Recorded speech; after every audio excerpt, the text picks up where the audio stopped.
ये हुर्फ़ तहज्जी है, यहाँ से लेकर अलिफ से लेकर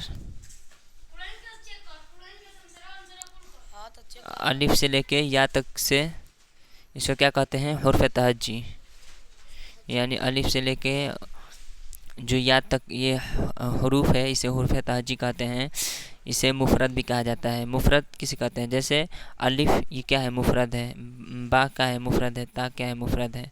यानी हर्फ भी है, मुफ़रद भी कहते हैं। अगर इसी सारे को कहेंगे अलिफ से लेके या तक है, इसको पूरा कहेंगे तो मुफ़रदात कहेंगे। यानी मुफ़रद की जमा क्या है, मुफ़रदात। अगर एक एक को कहेंगे तो मुफ़रद कहेंगे, और एक से ज़्यादा को कहेंगे तो मुफ़रदात कहेंगे। यानी इस दो को बोलेंगे अलिफ बा क्या है, तो मुफ़रदात है। इसे हरूफ भी कह सकते हैं, कहेंगे। ठीक, तो इसको जैसे देखिए कैसे पढ़ना है इसको। अलिफ बा ता सा। अच्छा, अलिफ कहाँ से अदा होता है, कौन बता सकता है? अलिफ इसे करके नहीं बताना है, ज़बान से बोल के। जैसे हल्क के खाली जगह से अलिफ अदा होता है, हल्क के खाली जगह से अलिफ अदा होता है। जैसे हमज़ा ज़बर अ अलिफ अलिफ। ये नीचे के दांत और ऊपर से नीचे के दांत के किनारा नीचे होंठ से मिलकर, ऊपर के होंठ से मिलकर फा। जैसे अलिफ अलिफ, ये तो मतलब अलग इसका बोल रहे हैं तो ये मिल रहा है, लेकिन जो मेन आवाज़ है वो अलिफ का अ है। तो जो आप अ बोलेंगे अ, तो वो हल्क हल्क से अदा होता है। ये हल्क की खाली जगह से अदा होता है। ठीक, अलिफ। बा कहाँ से अदा होता है? बा, हाँ, दोनों होंठ मिलकर बा अदा होता है। तो दोनों दोनों होंठ के कौन से हिस्सा मिलता है? दोनों होंठ के कौन से हिस्से? हाँ, गीला वाला, जिसे बोलते हैं नर्म, नर्म हिस्सा। होंठों के नर्म हिस्सा से मिलकर बा अदा होता है। ता, हाँ, जबान जबान दांतों का सी, जबान का नहीं, ता सा नहीं, ता दाल तौ, ता दाल तौ एक साथ में अदा होता है। यानी इसका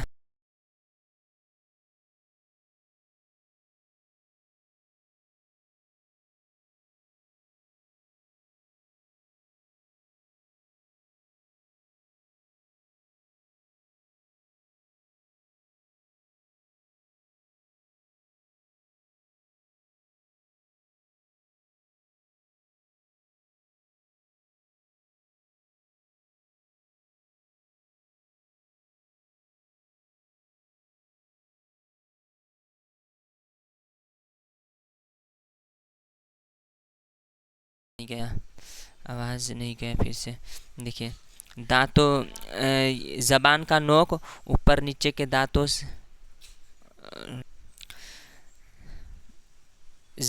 जबान जबान के नोक ऊपर के दांतों की जड़ से मिलकर ता दाल तौ अदा होता है। ठीक, तो यहाँ पढ़ते हैं अलिफ बा ता सा जीम। बीच जबान बीच तालू से मिलकर जीम अदा होता है। जीम हा खा दाल वाल रा जा सीन शीन स्वाद दाद तो आइन गइन फा कॉफ काफ लाम मीम नून वाव हा हमज़ा ये या। तो यहाँ पर ये जो हरूफ हैं, ये जितने सारे हरूफ हैं, ये किसी न किसी जगह से अदा होते हैं। यानी जिस जगह से हर्फ अदा होता है उसे मखरज कहते हैं। ठीक, तो इसमें अगर हम कोई भी हर्फ का ये मखरज पूछे तो कोई बता सकता है इसमें? जी, अच्छा, सीन की मखरज क्या है?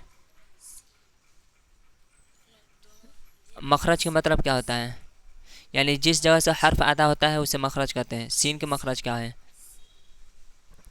सीन के मखरज है नोक ज़बान ऊपर नीचे के दांतों से मिलकर सीन अदा होता है। सीन सीन करने से नहीं, हम सीन के अदायगी करने को नहीं कर रहे, हम सीन के मखारिज पूछ रहे हैं, मखरज क्या है। ठीक, तो ये यहाँ से 3 हर्फ अदा होता है, हुरूफ अदा होता है। जैसे जा सीन स्वाद, जा सीन स्वाद, इसका 3 इसका मखरज क्या है?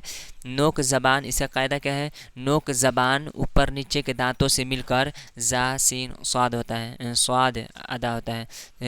नोक ज़बान समझ रहे क्या है? ज़बान के नोक, यानी इस टेबल का नोक क्या है? यही ना है। तो ज़बान के नोक क्या होगा? ये आगे वाला होगा। और नोक ज़बान ऊपर नीचे के ऊपर नीचे के दांतों, नोक ज़बान ऊपर नीचे के दांतों से मिलकर, जैसे ये ऊपर के दांत हो गया, नीचे के दांत हो गया, तीनों एक साथ में, नोक ज़बान और ऊपर नीचे के दांत मिलेगा एक साथ में, तो आसानी से जा सीन स्वाद अदा हो जाएगा। ठीक। अब हम जैसे पूछ रहे हैं आइन का अदायगी क्या है? ये 2 हर्फ एक जगह से अदा होता है हल्क से, बिल्कुल सही। कौन कौन से हर्फ ये कौन हल्क के कौन से जगह से अदा होता है आइन? कौन से हल्क से? हल्क के नाम बताइए। हल दरमियान, हाँ बीच, इसे दरमियान भी बोला जाता है। तो 2 हर्फ अदा होता है, कौन कौन? आइन हा, आइन हा। ठीक। और गैन खा कहाँ से अदा होता है? दरमियान हलक से, बीच शुरू हलक से या आखिर हलक से? बिल्कुल सही। शुरू हलक से नहीं, शुरू हलक नहीं, आखिरी हलक से। शुरू हलक यहाँ से शुरू होता है, शुरू हलक, दरमियान हलक, आखिरी हलक। तो आखिरी हलक से गैन खा अदा होता है। शुरू हलक से हमज़ा हा, दरमियान हलक से आइन हा, आखिर हलक से गैन खा अदा होता है। ठीक। अब दाद, दाद के क्या मखरज है? दाद का अकेला मखरज होता है। दाद के मखरज ये यहाँ पर दाद, दाद, दाद भी बोला जाता है। हाँ, दांतों का किनारा और दाढ़ से मिलकर दाद अदा होता है।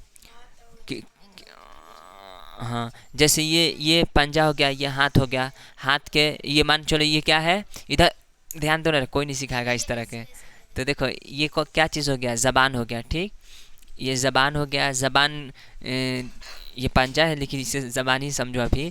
तो इधर इसका क्या होगा? ज़बान का किनारा। तो ज़बान का किनारा और 5 जो दांत है इधर दाढ़ की तरफ है, तो उसे दाढ़ कहते हैं वो 5। तो उससे जब मिलता है तो लौद, लौद, यानी उसे लौद, लौद, लौद, लौद भी बोला जाता है। ज़्यादातर दाद ही बोला जाता है, यानी जितने इंटरनेट पे देखेंगे बड़े बड़े जो कारी लोग हैं वो सब दाद ही पढ़े हैं, दाद ही पढ़े हैं। कहीं कहीं ज़ाद भी पढ़ा जाता है, उसे कोई दिक्कत नहीं है। वो उसी तरह दाद, दाद और ज़ाद थोड़ा सा अंतर होता है सिर्फ। चलिए, तो यहाँ पे दिया है इम्तहान, यानी यहाँ पे हम लोग जो पढ़े हैं अलिफ से लेके या तक, इसको पहचानने के लिए इम्तहान ले रहा है कि आप क्या सिर्फ रट की याद किए हैं या कि सही से हर्फ को पहचान पाए हैं। तो यहाँ पर पहचानने के लिए तो आसानी से इसे पढ़ सकते हैं। ता, ता, सा, सीन, शीन, स्वाद, हा, हा, खा, कॉफ, दाल, जा, दाद, ज़ा, अलिफ, आइन, नून, बा, फा, गैन, या, ता, मीम, लाम, दाल। ठीक। यहाँ पे मुरक्कबात में मिले हुए हरूफ की शक्लें, मुरक्कबात में मिले हुए हरूफ की शक्लें देखना है। तो यहाँ पर पहचान करने के लिए कि अलिफ कितने शक्ल में आ सकता है, तो अलिफ के 2 शक्लें होते हैं। जैसे अलिफ, अलिफ यानी अलिफ 2 शक्ल में आएंगे कुरान मजीद में, या आगे इस नूरानी कायदा में जाएंगे तो अलिफ इस तरह आएगा, इस तरह और इस तरह, अलिफ, अलिफ।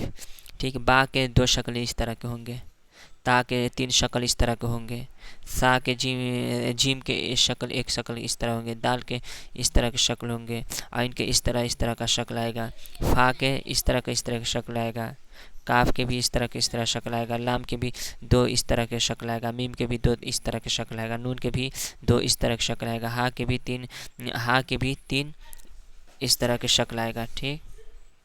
और हमज़ा के भी 2 शक्ल इस तरह के आएंगे, और या के भी 2 शक्ल इस तरह के आएंगे। देखिए ये 2 सफ़ा मुकम्मल हो गया। अब हम लोग तीसरा सफ़ा में चलते हैं। देखिए ए सारे लोग इधर आइए, समझिए। आप लोग को इस तरह का नहीं समझाया होगा, मौका भी मिल रहा है तो इधर उधर कर रहे हैं। देखिए तो इसमें ये सिर्फ पढ़ने के ही लिए है, इसको समझना भी बहुत ज़रूरी है। तो देखिए यहाँ पे ध्यान दो सब। तो तख्ती नंबर 2 है मुरक्कबात। मुरक्कब किसे कहते हैं? दो या दो से ज़ायद हरूफ मिलकर एक मुरक्कब बनता है। जैसे में देखिए नून खा क्या है? मुरक्कब है। या हा क्या है? मुरक्कब है। बाजिम क्या है? मुरक्कब है। चाहे इधर आ जाइए, हासा क्या है? मुरक्कब है। खाबा क्या है? मुरक्कब है। तो यानी दो हरूफ जब मिल जाते हैं एक में, जैसे अलिफ लाम अलिफ जीम अलिफ लाम अलिफ मीम अलिफ, ये दो हरूफ मिला हुआ है तो इसे मुरक्कब कहेंगे। अगर इसी को लाम अलिफ को ले लो, जीम अलिफ को ले लो, लाम अलिफ को ले लो, लाम अलिफ को ले लो, मीम अलिफ को ले लो, ये सब को ले लो तो इसे मुरक्कबात कहेंगे। ठीक, इसे मुरक्कबात कहते हैं। यानी मुरक्कब की जमा मुरक्कबात है। एक को क्या कहेंगे? दो हर्फ से मिला हुआ रहता है तो उसे मुरक्कब कहेंगे। और जब मुरक्कब मिलकर बनता है तो उसे मुरक्कबात कहते हैं। जब मुरक्कब मिल जाता है तो वो मुरक्कबात हो जाता है। मुरक्कब की जमा क्या है? मुरक्कबात। दिमाग इधर उधर, दिमाग दीजिए। फिर सवाल पूछेंगे, देखिए। तो इसे पढ़ने की ज़रूरत नहीं है, थोड़ा बहुत मतलब बस समझ लीजिए। देखिए ये सब कटा हुआ हर्फ है, यानी आधा शक्ल है। और आधा शक्ल जो है अपने आप में मिला हुआ है तो एक अलग ही शक्ल इसका तैयार हो गया है। तो इसी को सिर्फ पहचानना है। तो इसको छोड़ते हैं और आगे बढ़ते हैं। ठीक, देखिए यहाँ पे ज़बर ज़ेर पे, ये इसको छोड़िए, ये तो उसी में का हिस्सा है। अब तख्ती नंबर 3 को देखते हैं। तख्ती नंबर 3 यानी हरकत। तख्ती नंबर 3 हरकत। ज़बर ज़ेर पेश को क्या कहते हैं? वाह, ज़बर ज़ेर पेश को हरकत कहते हैं। ज़बर ज़ेर पेश को कैसे पढ़ते हैं?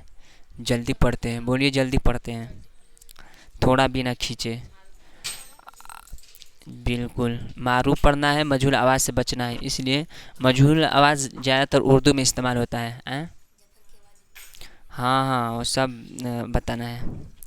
और जल्दी पढ़ें, थोड़ा भी ना खींचे। अलिफ हमेशा खाली होता है। अलिफ कब होगा? जब अलिफ पर कोई भी एराब यानी ज़बर ज़ेर पेश, दो ज़बर दो ज़ेर दो पेश ना हो तब उसे अलिफ कहेंगे। अगर अलिफ के ऊपर कोई भी ज़बर ज़ेर पेश, दो ज़बर दो ज़ेर दो पेश, जज़म तशदीद, छोटा मत बड़ी मत, खड़ा ज़बर खड़ी ज़ेर उल्टा पेश, जितने भी आ जाए ये सब तो वो हमज़ा बन जाता है। हालांकि तशदीद वशदीद नहीं आता है, सब बोल दिए उसमें, और सब आता है। तो उसमें से कोई भी चीज़ आ जाता है तो वो अलिफ क्या बन जाता है? हमज़ा में बदल जाता है। ठीक, तो अलिफ हमेशा खाली होता है, जो अलिफ खाली ना हो वो हमज़ा है। अब यहाँ पे बताया जा रहा है कि ज़बर की आवाज़ किधर जाती है? ज़बर की आवाज़ ऊपर को जाती है, या थोड़ा ही ऊपर, बिल्कुल सही, परफेक्ट। थोड़ा ही ऊपर जाता है, इसे बराबर भी कहते हैं, कह सकते हैं। हाँ, ज़बर की आवाज़ बराबर को जाती है, थोड़ा ऊपर जाती है। जैसे हमज़ा ज़बर अ, बा ज़बर ब, ता ज़बर त, इसको थोड़ा भी नहीं खींचना है। हर्फ जो है हर्फ को खींचना है। जैसे अलिफ बा ता सा जीम, इसमें और खींचना है, इसलिए कि या की वजह से मीम पे जज़म आ गया तो जीम को खींचेंगे।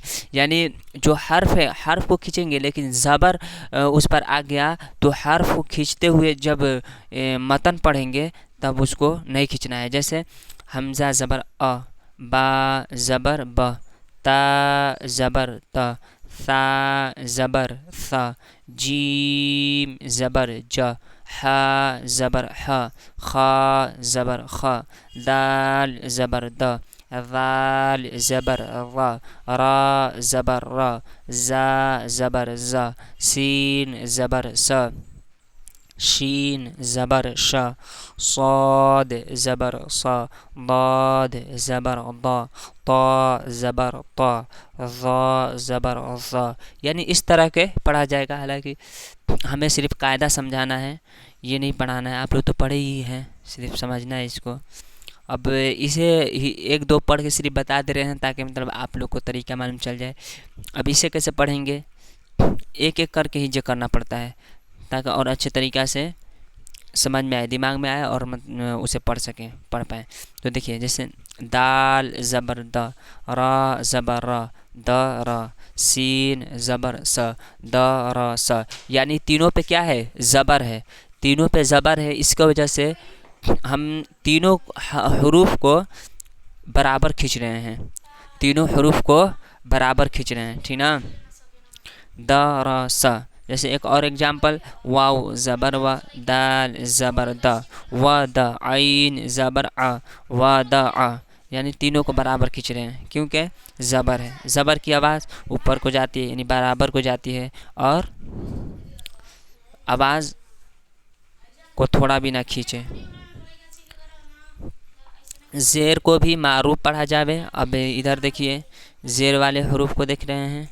ज़ेर की आवाज़, ज़ेर को मारूफ पढ़ा जावे, ज़ेर को मारूफ पढ़ा जावे और मजहूल आवाज़ से बचा जाए। ज़ेर की आवाज़ नीचे को जाती है, यानी ज़ेर को मारूफ पढ़ा जाए और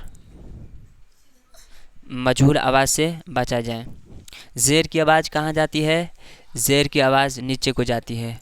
जैसे हमज़ा ज़ेर ई, बा ज़ेर बी, ता ज़ेर ती। देखिए इस यहाँ पर सारे लोग गलती करते हैं, कम खींचने के चक्कर में वो झटका दे देते हैं। जैसे हमज़ा ज़ेर ई, बा ज़ेर बी, इस तरह करके। तो इस तरह नहीं करना है, सिर्फ उसको पढ़ना है और उसका सिर्फ आवाज़ को निकाल देना है, ये नहीं कि झटका दे जिससे हम ज़्यादा हो जाए, नहीं। बा ज़ेर बी, ता ज़ेर ती, सा ज़ेर सी, सी नहीं, सा ज़ेर सी, जीम ज़ेर जी, इस तरह। तो आइए अब इसके नीचे के समझते हैं। जैसे हमज़ा ज़ेर ई, बा ज़ेर बी, ई बी, लाम ज़ेर ली, ई बी ली, यानी तीनों पे ज़ेर है। ज़ेर की आवाज़ को यानी हरकत के आवाज़ को नहीं खींचना है, और इसकी ना आवाज़ नीचे को जाती है तो नीचे करके पढ़ रहे हैं। जैसे ई बी ली, ई बी ली, तीनों को बराबर खींचना है, इसलिए तीनों को थोड़ा भी ना खींचना है। जैसे इस पे ज़ेर है, इसकी वजह से। आइए फिर आगे समझते हैं। देखिए अब पेश वाला आ गया, ज़बर ज़ेर वाला तो पढ़ लिया, पेश वाला को पढ़ें। जैसे पेश को भी मारूफ पढ़ा जावे और मजहूल आवाज़ से बचा जाए, थोड़ा भी ना खींचे। पेश की आवाज़ आगे को जाती है और होठों के किनारे मिलते हैं और बीच का हिस्सा कुछ खुला रहता है, यानी पेश की आवाज़ मारूफ पढ़ा जावे और मजहूल आवाज़ से बचा जाए, थोड़ा भी ना खींचे। पेश की आवाज़ आगे को जाती है और होठ के किनारे मिलते हैं और बीच का हिस्सा कुछ खुला रहता है, यानी गोल सा रहता है, ठीक। पेश की आवाज़ कहाँ जाती है, पेश की आवाज़ आगे को जाती है और होठ के किनारा मिले हुए होते हैं और होठ के जो आकार है वो गोल होता है पेश की अदायगी करते हुए। जैसे हमज़ा पेश उ, बा पेश बु, ता पेश तु, सा पेश सु, जीम पेश जू, इस तरह के। तो पेश की आवाज़ को भी मारूफ पढ़ा जावे और मजहूल आवाज़ से बचा जाए। अब देखिए जैसे इसके मश्क में पढ़ ले रहे हैं। जैसे रा पेश रू, सीन पेश सु, देखिए रा पेश रू, सीन पेश सु, रू सु, लाम पेश लू, रू सु लू, रू सु लू। यहाँ पे इसका कायदा ये है जो हम अभी बताए हैं आप लोग को, रुसुलु। और तो रुसुलु, सु धु सु, इसे भी पेश की यानी हरकत है तो हरकत वाले हर्फ को नहीं खींचना है, ठीक। आगे बढ़ते हैं। अब तख्ती नंबर 4 को समझते हैं। तख्ती नंबर 4, जो तख्ती नंबर 4 हुर्फ मद्दा, तो अलिफ से पहले ज़बर हो तो अलिफ मद्दा होगा। यानी हुर्फ मद्दा कितने हैं, 3 हैं। कौन कौन से, अलिफ या वाव, इन तीनों को थोड़ा खींच कर पढ़ें। अलिफ जिससे पहले ज़बर हो, अलिफ जिससे पहले ज़बर हो, यानी अलिफ से पहले ज़बर हो तो अलिफ मद्दा होगा। तो हुर्फ मद्दा को खींचकर पढ़ना है एक अलिफ बराबर खींचेंगे। जैसे हमज़ा अलिफ ज़बर आ, बा अलिफ ज़बर बा, ता अलिफ ज़बर ता, यानी अलिफ से पहले ज़बर हो तो अलिफ मद्दा होगा, यानी आपको एक अलिफ के बराबर खींच कर पढ़ना पड़ेगा। जैसे यहाँ पर देखिए ये अलिफ है, अलिफ से पहले क्या है ज़बर है तो अलिफ मद्दा होगा। देखिए यहाँ पर ये अलिफ है, अलिफ से पहले क्या है ज़बर है तो अलिफ मद्दा होगा। यहाँ पर क्या है अलिफ है, अलिफ से पहले क्या है ज़बर है तो अलिफ मद्दा होगा। ये क्या है अलिफ है, अलिफ से पहले क्या है ज़बर है तो अलिफ मद होगा। ये अलिफ है, अलिफ से पहले क्या है ज़बर है तो अलिफ मद्दा होगा। तो यही तरीका है, इसको याद करना पड़ेगा कि अलिफ से पहले ज़बर हो तो अलिफ मद्दा होगा। अब देखिए, अब इससे आगे हम लोग पढ़ रहे हैं। अब देखिए या जिस पर जज़म हो और उससे पहले ज़ेर हो तो थोड़ा खींचे और मारूफ पढ़ें। जैसे देखिए या से पहले, या साकिन से पहले ज़ेर हो तो या मद होगी, यानी ये साकिन किसे कहते हैं, साकिन यानी जिस हर पर जज़म हो उसे साकिन कहते हैं। सादा अंदाज में जिस हर पर साकिन हो जज़म हो उसे साकिन कहते हैं। मान के चलिए अगर अलिफ से लेके या तक हरूफ हैं जो ये हुर्फ़ तहज्जी है, जो हुर्फ़ मुफ़रदात है, इन पर अगर जज़म आ जाए तो वो साकिन बन जाता है, यानी उसी को कहा जाता है जिस हर्फ पे जज़म हो उसे साकिन कहते हैं। तो या पे जज़म है यहाँ पर तो या साकिन होगा। जैसे इसे भी एक अलिफ के बराबर खींच कर पढ़ेंगे। यहाँ पर बताया गया है ना इसका कायदा कि या साकिन से पहले ज़ेर हो तो या मद होगा, या मद्दा होगा। जैसे हमज़ा या ज़ेर ई, बा या ज़ेर बी, मद्दा का मतलब तो समझ रहे हैं, थोड़ा सा खींच के पढ़ना होगा। जैसे एक अलिफ के बराबर खींच के पढ़ना है। जैसे सा या ज़ेर सी, जीम या ज़ेर जी, हा या ज़ेर ही। या है, या साकिन है, या साकिन से पहले ज़ेर है तो या मद्दा होगा। ये या साकिन है, या साकिन से पहले ज़ेर है, या साकिन से पहले ज़ेर है तो या मद्दा होगा। ये या साकिन है, या साकिन से पहले ज़ेर है तो या मद्दा होगा। ये समझ में आ गया। अब देखिए यहाँ पर इसका मश्क दिया गया है। जैसे दाल या ज़ेर दी, नून या ज़ेर नी, दीनी, फा या ज़ेर फ़ी, हा ज़ेर ही, फ़ी ही। यहाँ पर देखिए ध्यान देने की बात है, जैसे यहाँ पे तो मद होगा, या मद, तो इसलिए कि या साकिन से पहले ज़ेर है तो या मद होगा, तो इसे एक अलिफ बराबर खींचेंगे, लेकिन इसे नहीं खींचना है। जैसे फ़ा या ज़ेर फ़ी, हा ज़ेर ही, फ़ी ही। इसी तरह हमज़ा ज़बर अ, रा ज़ेर री, अरी, इसलिए कि ये हरकत है, ज़बर ज़ेर ये हरकत है तो इसको नहीं खींचेंगे। लेकिन या से पहले यहाँ पे ज़ेर है तो यहाँ पे या मद हुआ, तो यहाँ पे एक अलिफ के बराबर खींच कर पढ़ेंगे। जैसे पढ़ेंगे अरिनी, अरिनी, अरिनी। अब यहाँ पे जैसे पढ़ेंगे काफ ज़ेर की, यहाँ पे ज़ेर है तो यहाँ पे नहीं खींचेंगे।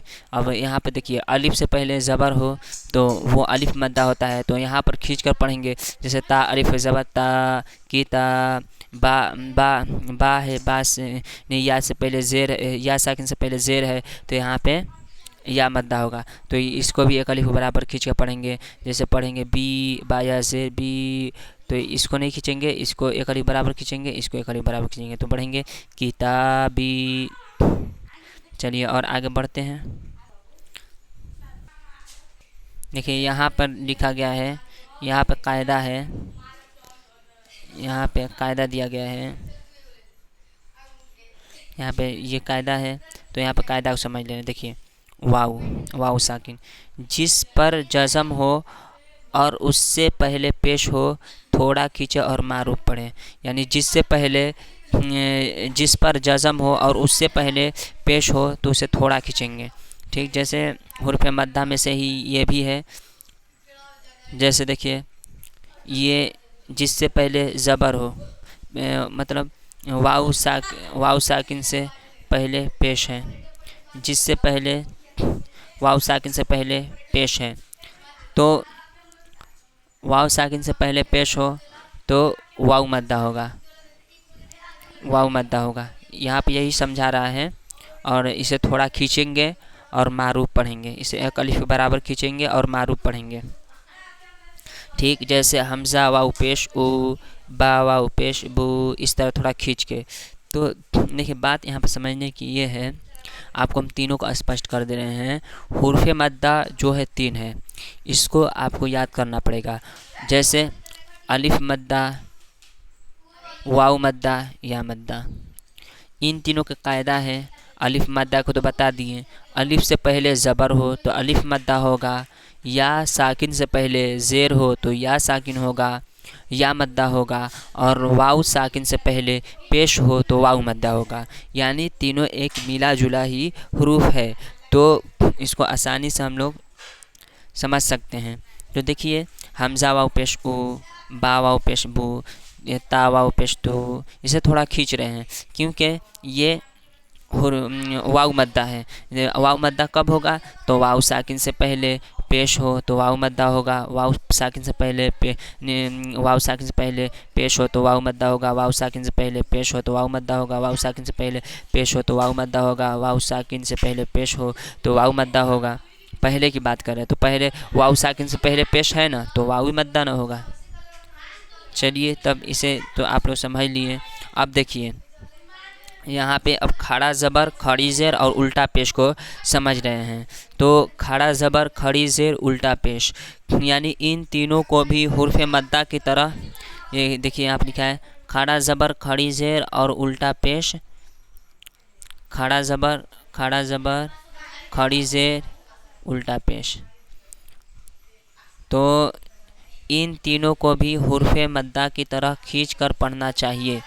खड़ा ज़बर बराबर होता है अलिफ के, जैसे बा खड़ा ज़बर बा बराबर बा अलिफ ज़बर बा। तो देखिए यहाँ बताया गया है खड़ा ज़बर, खड़ी ज़ेर और उल्टा पेश को भी हुर्फ़ मद्दा की तरह खींच कर पढ़ना चाहिए। जैसे हम लोग पढ़ें हमज़ा अलिफ ज़बर आ, बा अलिफ ज़बर बा, चाहे हमज़ा या मद्दा, हमज़ा या ज़ेर ई, बा या ज़ेर बी, वाव मद्दा, हमज़ा वाव पेश ऊ, बा वाव पेश बू। तो ये तीनों हुर्फ़ मद्दा को हम लोग खींच कर पढ़ें। तो उसी तरह खड़ा ज़बर, खड़ी ज़ेर, उल्टा पेश को भी हुर्फ़ मद्दा के तरह ही खींचना है। यानी जितने हुर्फ़ मद्दा को खींच कर पढ़ें उतना ही खड़ा ज़बर, खड़ी ज़ेर और उल्टा पेश को भी खींच कर पढ़ना है। तो देखिए यहाँ पे बताया गया है खड़ा ज़बर बराबर होता है अलिफ मद के। ये जो खड़ा ज़बर बराबर है, ये खड़ा ज़बर बराबर है, आप देखिए बताया गया खड़ा ज़बर जो बराबर है ये अलिफ के बराबर होता है। ठीक, जैसे बा खड़ा ज़बर बा बराबर बा अलिफ ज़बर बा, बा खड़ा ज़बर बा बराबर बा अलिफ ज़बर बा। तो यहाँ पे जो खड़ा ज़बर, ये जो लाइन है खड़ा ज़बर ऊपर में, ये बा अलिफ ज़बर बा, अलिफ के बराबर है। ठीक ना, अगर अलिफ बा के साथ मिलेगा तो उतना ही खींचेंगे। जैसे अलिफ से पहले ज़बर हो और बा हुर्फ़ मद्दा हो जाएगा, तो अलिफ से पहले ज़बर हो तो उसको इसे खींचा गया क्योंकि इसके साथ में अलिफ मिलाया गया है। तो बा अलिफ ज़बर बा। उसी तरह अगर बा पे खड़ा ज़बर ला दिया जाए तो बा खड़ा ज़बर बा, तो इसको भी उसी तरह खींच रहे हैं क्योंकि अलिफ के बराबर खड़ा ज़बर है, इसीलिए। तो यहाँ पर तुलना किया गया है, अलिफ के बराबर खड़ा ज़बर है, यानी खड़ा ज़बर के बराबर अलिफ है। जैसे यहाँ पढ़ना है हमज़ा खड़ा ज़बर आ, बा खड़ा ज़बर बा, ता खड़ा ज़बर ता, सा खड़ा ज़बर सा, जीम खड़ा ज़बर जा, हा खड़ा ज़बर हा, खा खड़ा ज़बर खा, दाल खड़ा ज़बर दा, यानी इसी तरह पढ़ना है। तो आइए मश्क में देख ले रहे हैं हमज़ा खड़ा ज़बर आ, दाल ज़बर द, आ द, मीम ज़बर म, आ द म, अलिफ इसको हुर्फ़ मद्दा की तरह खींच कर पढ़ेंगे क्योंकि इस पर खड़ा ज़बर है। खड़ा ज़बर अलिफ के बराबर होता है, तो हुर्फ़ मद्दा की तरह एक अलिफ के बराबर खींच कर पढ़ेंगे। तो हमज़ा खड़ा ज़बर आ, दाल ज़बर द, आ द, मीम ज़बर म, आ द म, हमज़ा खड़ा ज़बर आ, मीम ज़बर म, आ म, नून ज़बर न, आ म न। अब इसी तरह सीन ज़बर स, मीम खड़ा ज़बर मा, समा, वाव खड़ा ज़बर वा, समावा, ता ज़ेर ती, समावाती। तो देखिए यहाँ पे जो है दो को खींचें और जिस पे ज़बर है उसको नहीं खींचें, इसलिए कि हरकत वाले हर्फ को नहीं खींचना है। अब देखिए खड़ी ज़ेर को देखें, खड़ी ज़ेर बराबर है खड़ी ज़ेर बराबर है या मद्दा की। जैसे बा खड़ी ज़ेर बी बराबर बा या ज़ेर बी, तो खड़ी ज़ेर बराबर है या मद्दा की। जैसे या मद्दा को हम लोग खींच कर पढ़ें, उसी तरह खड़ी ज़ेर वाले हरूफ को भी उसी तरह खींच कर पढ़ेंगे। जैसे देखिए बा खड़ी ज़ेर बी बराबर है बा या ज़ेर बी के। तो यहाँ पे जो खड़ी ज़ेर है वो या मद्दा के बराबर है, उसके इक्वल है, यानी जितना वैल्यू खड़ी ज़ेर के हैं उतने वैल्यू या के हैं, यानी या मद्दा के हैं। जैसे या से पहले ज़ेर आ जाए तो उसको एक अलिफ बराबर खींच कर पढ़ेंगे। उसी तरह बा के नीचे खड़ी ज़ेर आ जाए तो उसे एक अलिफ बराबर खींच कर पढ़ेंगे, उसे भी एक अलिफ बराबर खींच कर पढ़ेंगे। जैसे हमज़ा खड़ी ज़ेर ई, बा खड़ी ज़ेर बी, ता खड़ी ज़ेर ती, इसी तरह सबको खींच कर पढ़ेंगे। तो चलिए अब आगे बढ़ते हैं, ये समझ में आ गया। देखिए यहाँ पे जो है उल्टा पेश बराबर है वाव मद के। जैसे बा उल्टा पेश बू बराबर बावा पेश बू, यानी जितना उल्टा पेश को खींचेंगे उतना ही वाव से पहले पेश हो उस हुरूफ को भी खींचेंगे। जैसे यहाँ बताया ही गया है बा उल्टा पेश बराबर है वाव मद्दा के। जैसे हमज़ा उल्टा पेश उ, बा उल्टा पेश बू, ता उल्टा पेश तू, सा उल्टा पेश सू, यानी हुर्फ़ मद्दा के तरह खड़ा ज़बर खड़ी ज़ेर उल्टा पेश को भी पढ़ना है, यानी खींचना है। हुर्फ़ मद्दा एक अलिफ बराबर खींच कर पढ़ते हैं, तो ये खड़ा ज़बर खड़ी ज़ेर उल्टा पेश वाले भी हुरूफ को उतना ही एक अलिफ बराबर खींच कर पढ़ेंगे। तो आज के लिए बस इतना ही, आगे और पढ़ेंगे, अभी नहीं, अगला क्लास में। चलिए।